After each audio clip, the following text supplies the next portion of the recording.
Many people don't know this story, and it's a great Williams story, but there were German submarines that were sinking oil tankers in the Gulf of Mexico and the Atlantic Ocean. We were shipping oil from the Gulf of Mexico up into New England, New York, which is where our Navy was building its war efforts to support the Allies in Europe.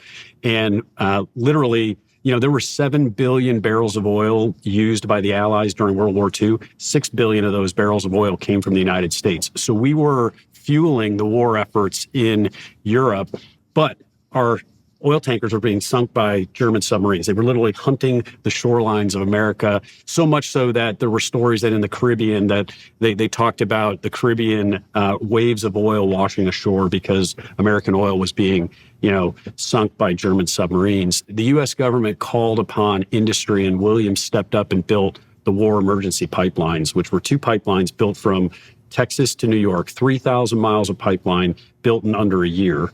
And that, delivered the energy to the Northeast that we needed. I mean, I've said this, the D-Day invasion never happens. The liberation of Europe never happens if Williams doesn't step up and partner with our government and build the war emergency pipelines.